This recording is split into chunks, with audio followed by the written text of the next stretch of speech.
What's up, everybody? Dog 1985. There's levels to this. All right, guys, check this out, man. So I just saw King Thrash's video on the response that he had to me, Destin, and oh no, it's Alex. Shout out to you, King Thrash. I don't know if you could really call it a response, but just watch the video. It's 30 minutes long, but just watch the video. Anyways, regardless, as I was watching the video, I felt confused, and then I got an epiphany at the same time. Confused because I wasn't exactly sure what he was arguing, and I wasn't exactly sure if he understood at least my point where I was coming from. But let me tell you where I was coming from, and then I'm going to tell you the epiphany that I had when I was watching his video. Okay, so here's the deal. So his whole issue was me talking about, is 2 hours enough of game trials, right? Now he mentioned how people mention demos, and shout out to you, ISO Motion Gaming was the one that told me the difference between a time trial and a demo. So correct me if I'm wrong, guys. A time trial is you're actually playing the game just for a limited amount of time. A demo can be a specific part of the game that's chosen by the developer, that can be either the actual game, stripped out game, or whatever, but it's a specific part of the game that you play. And if it's a demo, technically you could play it over and over and over and over and over and over and over again, right? Whereas a time trial is just 2 hours of the actual game. So the way I understood it is almost like what Cyberpunk did, which the remaster version of Cyberpunk, I think they gave you 4 hours of play, but you're actually playing the real game. So correct me if I'm wrong, if I'm mistaken on that. Please correct me. So again, shout out to you, ISO, for explaining that to me. But in my video, I'll have to go back and verify. I believe I said time trials, right? So 2 hours of time trials are 2 hours of time trials enough. So obviously in that video I was being facetious, Thrash, but this is all I mean. And I just want you and the fans out there to be honest, okay? I somewhat agree with the sentiment of, don't talk about a game if you really ain't playing it like that. Like that to me kind of makes sense, right? So if you're going to cap for a game and say that this game is awesome and it's amazing, right? And then we look up how long you've played it and you really haven't played it, then I don't understand why you even cap for the game. Like, I don't understand what benefit you have by doing that, right? The question is, how long is enough for you to actually cap for a game or whatever? So the argument is that Sony doing this for 2 hours allows you to determine whether or not you can it's worth for you to buy this game, right? That's the argument. Okay. The problem with that is this. If 2 hours of gameplay allows me to decide whether or not a game is good or bad, because you're only going to buy a good game, right? You're not going to buy a bad game. So that means in 2 hours, I'm deciding whether or not this game is good or bad. If 2 hours is enough to decide whether or not it's a good enough game for me to buy and spend money on, then why isn't 2 hours enough for me to try a game and say it's utterly trash? I tried it for 2 hours, it's utterly trash. So if someone says, did you review the game? I'm telling you what my review of the game is based on those 2 hours. It's utterly trash. I mean, because I don't want to spend money on it. So that's where I was coming from, right? But the epiphany that I had was this. And the reason I made that video is because I feel confident that I bought Ratchet and Clank and I paid $70 for that game. I feel confident that if I would have came out and made a video saying that Ratchet and Clank was trash, not worth your $70, which is the way I feel, I don't feel the game is trash, but it's definitely not worth $70. If I would have came out and said Ratchet and Clank is not worth $70, not at all, wait for this game to drop in price, I am disappointed that I spent $70, which I am. I am disappointed I spent $70 on that game.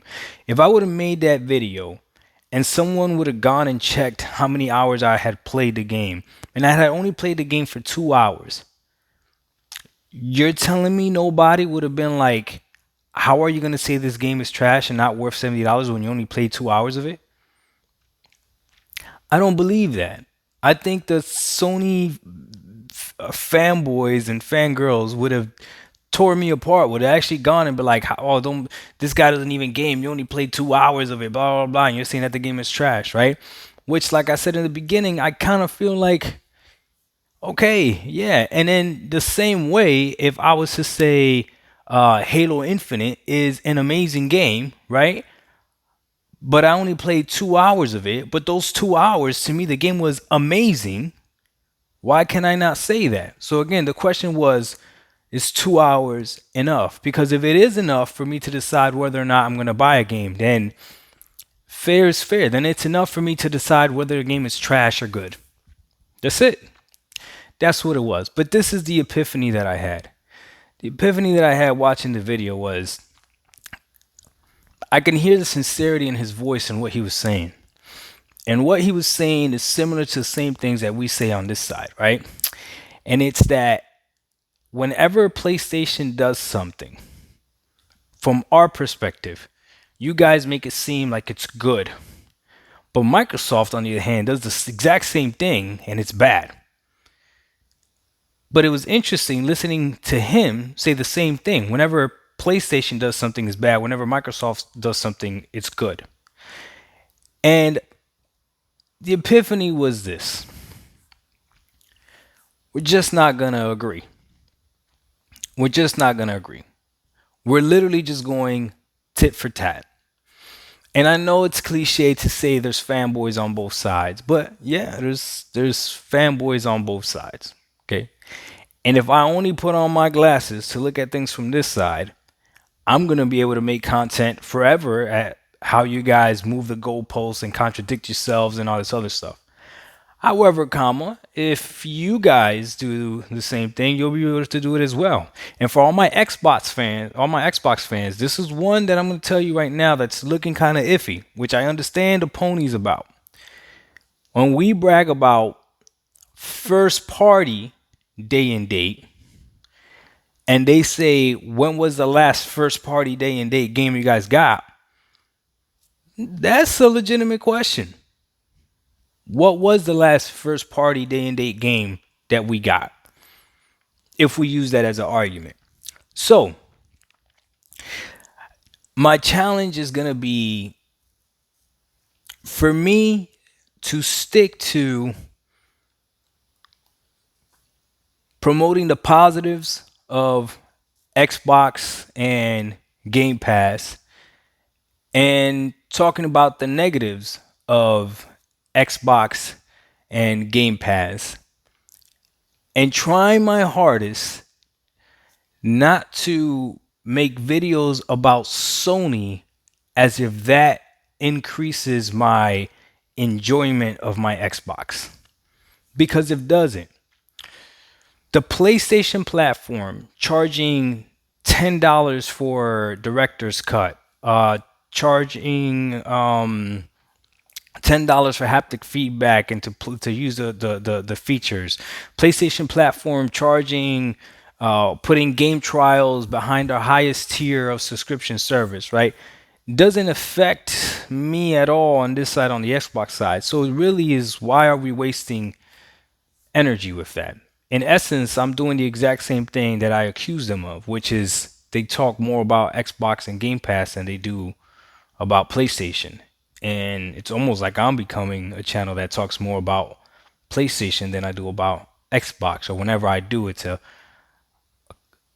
almost to like fight the topic. So I'm going to try my hardest, and it's hard, trust me, because there's just so much content on Twitter when you just want to see how much goalposts they move. But I think there's more than enough YouTubers that do it already, right? I'm going to stick to talking about Xbox. So Right now, I am definitely pro Xbox. To me, Xbox is the best place to game right now. I am extremely satisfied, and I'll continue to make videos as to what I liked about the Xbox platform. The Xbox Series X is not perfect, not by any means, right? And it has let me down in terms of the most powerful console. But I can look you in the eye and tell you that honestly. But I can also tell you what I do like about my experience on the platform. So let's give this a shot. It's not being a neutral gamer because I hate when people talk about like I'm a neutral gamer and everybody has their preference. It is what it is. But it's about not being a another platform's hater. Dog 1985. There's levels to this. We out. Peace.